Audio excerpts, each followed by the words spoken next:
ব্লকে আমরাও সাহায্য করব মানুষের মধ্যে। প্রদেশ কংগ্রেস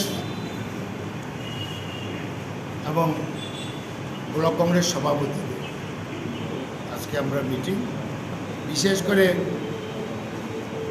মিউনিসিপ্যালিটি ইলেকশন, আগরতলা কর্পোরেশনের ইলেকশনে প্রার্থী নির্ণয় করা, পলিসি ঠিক করা, এইগুলো নিয়ে আমাদের আজকে মেইনলি মিটিং আছে।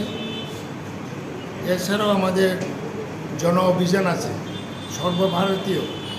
অল ইন্ডিয়া কংগ্রেস কমিটি থেকে নির্দেশ হচ্ছে যে আমরা সারা ভারতবর্ষে জন অভিযান করা হবে, জনজাগরণ অভিযান।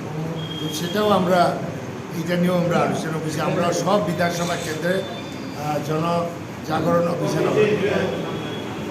এরপরে আসে আন্দোলন, দ্রব্যমূল্য বৃদ্ধি রোধ করতে বিজেপি সরকার ব্যর্থ হয়েছে, তার বিরুদ্ধেও আমরা জনমত সংগঠিত করব। এটা আমরা বিক্ষোভ দেখাবো সব থেকে।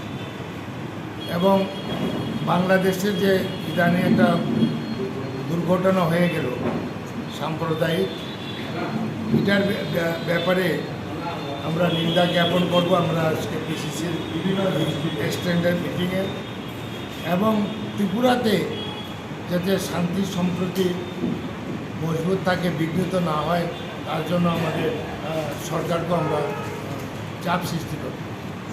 গতকালকে যে এক সাংসদের উপর আক্রমণ, কিভাবে দেখছেন ব্যাপারটাকে? বিরোধীদের সংসদের আক্রমণ তো আমরা নিন্দা জানাই, এটা তো অত্যন্ত নিন্দা। পশ্চিমবাংলাও তো মন্ত্রী আক্রান্ত হচ্ছে, কেন্দ্রীয় মন্ত্রী পর্যন্ত আক্রান্ত, এটাও আমরা নিন্দা জানাই। এগুলো আমরা চাই না কংগ্রেস পার্টি। যে কংগ্রেস পার্টি চায় যে গণতান্ত্রিক যে অধিকার যাতে মানুষ সেটা মেনটেন করে চলতে পারে। এবং এখানে যে হামলা হুচি হচ্ছে, আমরাও তো আক্রান্ত হয়েছি, আমরা জানি, এগুলো বন্ধ হওয়া উচিত। আর এটার বিরুদ্ধে আমরাও তীব্র নিন্দা জানাই।